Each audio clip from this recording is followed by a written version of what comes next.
Hi everyone, this is Rob Rice. I'm your instructor for ICS 375, Current Events and Movements. Let's look at our syllabus together as we get started. The first thing I want you to notice is our course description. This course will examine the current political, social, economic, and human events in selected areas of the world, deliberate their global impact, and consider the event's impact on the mission of the church. Now this course description is foundational for everything we do. It's foundational in the way the course was developed, but it's also foundational in the way we teach it, and it helps us to kind of guide us as we look at ways to complete the assignments for this course. If I've not had a chance to meet you before, let me just remind you that I'm available to help you if you need something. I know that you are working and are busy people, and this is a course that's offered in the evening, and it's a hybrid course. I can make myself available for you if you need some help. Sometimes we've had meetings on the weekends in the library at CBU, or now we're going to have a Chick-fil-A on campus at CBU, so I'm pretty much available anytime to go to Chick-fil-A to meet you. But just let me know if there's a time you need to meet. You can call me or text me at 951-901-9388. That's my cell phone. I don't often have the opportunity to pick up the phone and talk to someone during the day, but if you text me, we can set up a time and talk. And that's really for urgent requests. Please don't just kind of bother me. Not that you're a bother, but you know what I'm saying. If you have something, make sure it's something that you don't want to or you can't wait on an email response. So you can email me at rrice@calbaptist.edu. I try to check my email relatively often, but obviously if I'm traveling or if there are things coming up, then you can text me if you need a quick answer. There's two textbooks for the course that you need to definitely purchase. The first one is Paul Borthwick's Western Christians and Global Missions. That helps us with part of our course description there, that we're to deliberate the impact of these current events on the mission of the church. Borthwick does a great job helping us kind of discuss what the mission of the church is. And then the other book is Christoph's book, Half the Sky. This is actually Nicholas Christoph and his wife. This is they're Pulitzer Prize-winning authors. This is a #1 New York Times bestseller dealing with women's issues. It's not an easy read at the beginning, but it's a very helpful read, especially related to women's issues. The other book that's out there is suggested reading was Patrick Johnstone's book, The Future of the Global Church. I use this for developing the PowerPoint presentations that you see each week and deciding which topics are critical. Johnstone is a cartographer and research specialist. He has great information, lots of maps. You don't have to buy the book. It's kind of expensive. It has an entire website dedicated to it. It's really highly integrated, and he does a great job of using maps to explain things. But it's a kind of expensive tool, so we'll just make that available and let you know that that's where this information is coming from. Now let's get back to the course description real quick. I want you to see a couple of things related to that. And this is what we call our student outcomes. Now, you probably remember from the email that I just sent you that we have these student learning outcomes: academically prepared, biblically rooted, globally minded, and equipped to serve. And so I've identified those basic 4 core values along in this chart, and I've also looked at the student learning outcomes that the school requires of us, and those are listed with this 1.1, 1.6, 7.2. Those are different outcomes. So each objective of the course, each goal of the course has to fit within these outcomes. Our first goal with the course is to help students become aware of current political, social, economic, and human events in selected areas of the world. So we're going to accomplish that by tracking local, national, global, political, social, economic, and human current events as portrayed in diverse news outlets from around the world. So that is an objective that we want to meet in those CERs, those community current event reports. That will help you kind of understand what's going on in the bigger picture by looking at it from different perspectives from around the world. The second objective is to demonstrate an understanding of the context of these current events by recounting relevant information gathered from individual country profiles. That is something that you do within your CERs. You do have the basic information of the event, but also some background on the event. Who are the actors in the event, and how does that fit within the global current event? Excuse me. Third objective is to examine current events through the personal stories of individuals from across the globe. And that's one of the things Christoph's book does for us really well. He gives us 2 or 3 or 4 stories almost every chapter, people's personal experiences. And I want you to read their personal experiences and grow from that. because I think that is where you get your awareness just as much as the details of an event that happened that we don't know the people personally. I think you can learn just as much from some person's story. The second goal is to guide students to develop an understanding of current global trends and movements. This understanding is something that I want you to understand relates to the contextualization of these current events to trends and movements. So we've chosen specific current trends and movements.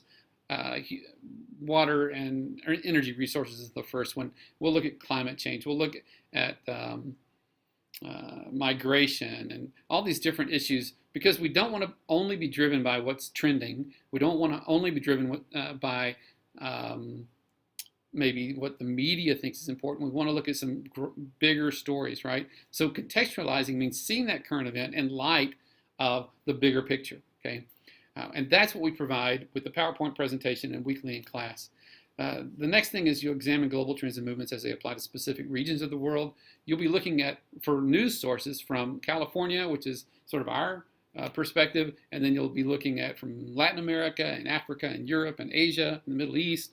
And the idea here is that when you go to other places and you look at things from their perspective, you look back towards it or maybe even down at it, you're going to see things a little differently. They're going to have a different understanding of some of the major events in the world. Sometimes you'll read a current event that's so personal, so that's only about them, but you can tie that experience of maybe China opening a factory in Mombasa, and you can see that how that relates to the global economy, right? So you'll be able to take some of those personal stories, and sometimes you'll look at a news source from the Bangkok Post, and it'll tell the same story that someone in the LA Times is saying, but they'll have a little different twist. Or even what happens more often is the Bangkok Post won't even consider that something to report.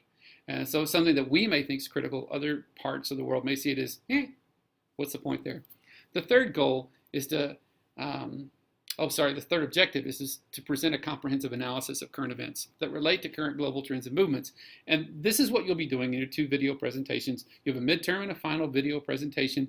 Each one, you're supposed to choose current events and discuss those and describe how they relate globally, but also how they relate to the mission of the church. And you have to do it in a really short format. So I don't want a really long expose. You're not making a movie. You're just making a short video presentation. But that's part of our learning outcomes. We actually have very strong expectations of our students that they can stand up and present something.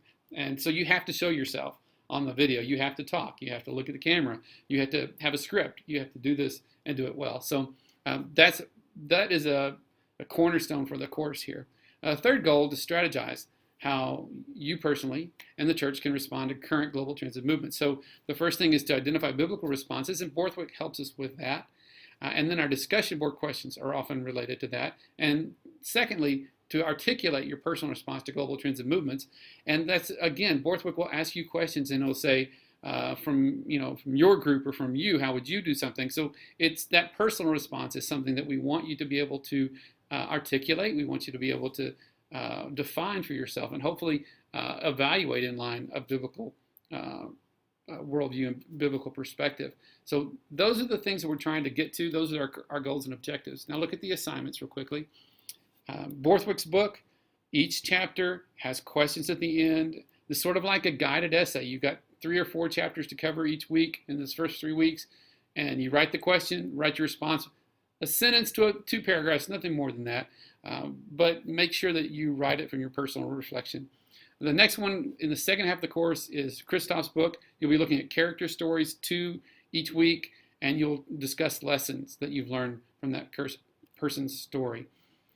Discussion board responses, again, they shouldn't. This is something that shouldn't be that challenging, but I want to do it in class, but because 2 of the weeks we have holidays, we also will be doing it online. So you need to be able to express yourself. A lot of these have to do with the impact on the mission of the church and these topics. So as you look at politics and freedom, there'll be a discussion question. You respond to the question. Okay. In class, we'll do it in a group, and you can turn it in class. You don't have to always do it online. The current event reports is sort of one of the stronger parts of the course where you have a lot of work to do in looking at these current events. 4 different current events, 4 different news sources from the assigned region of the world. World newspapers is one of the best sources for that.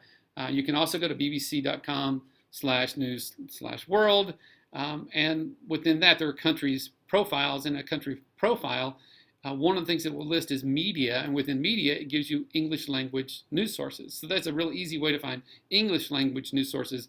Sometimes with world newspaper you can kind of get caught with other languages.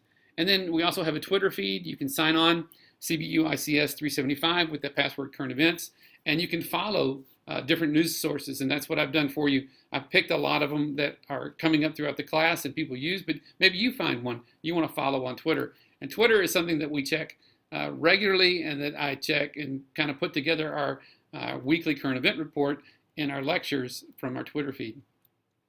And then there's these 2 videos that I mentioned.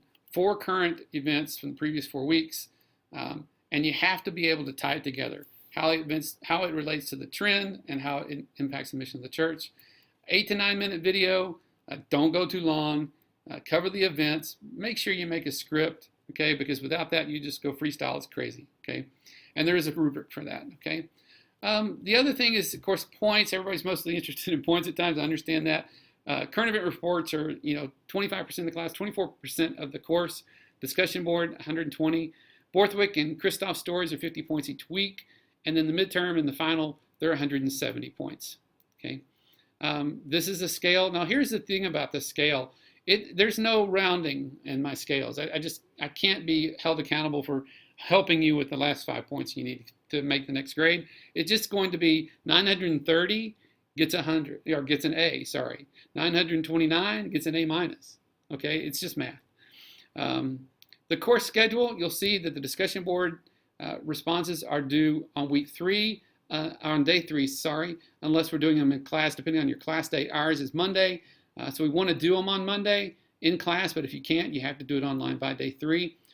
The reading and response and the CERs are due on Sunday night by 11:59. Make sure you get them done on time. And then the 4th week, there's discussion board for the topic, but there's no reading and no CERs. You just make the videotape presentation. And again, the final week, it does the same thing. There's no reading and no CERs. You just make the final preparation. Professional, I think we pretty much understand that, but be thoughtful when you're going to send communication. Late work. Let's talk about late work real quick. It has to be approved before submission. That means you have to contact me first before you turn something in late.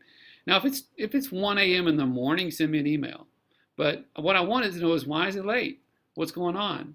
I want to be able to anticipate problems. I don't want you getting late, and then just kind of throwing things at me at the end, because you're going to get really frustrated when I say no, right? I mean, nobody wants to be told no. But we can, basically, when you contact me, I'll respond with, if you have an answer, with whatever the penalty will be, whether it's 10% deduction or whatever we decide. Because unfortunately, it's just not like just do whatever you want, or I don't want you to submit something and then cross your fingers and hope it works out. I want us to know before we go in, here's what's going to happen. Okay. Honesty, all these things are important. The other thing I want to cover in the last minute is these academic centers. There's one of the most important things that I use for this course is yaleglobal.yale.edu, and I'm looking for it on my list, and it's not there anymore. Oh well.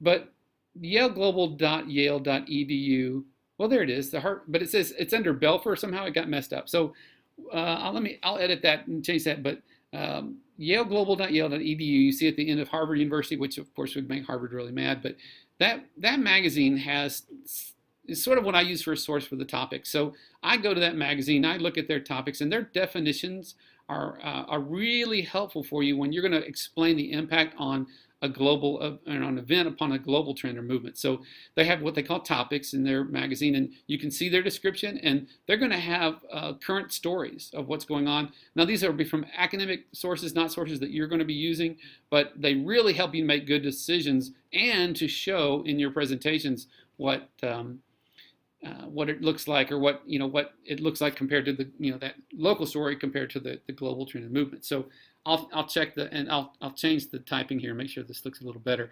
All right, that's all the time I have. Look forward to seeing you in class the second week. Bye bye.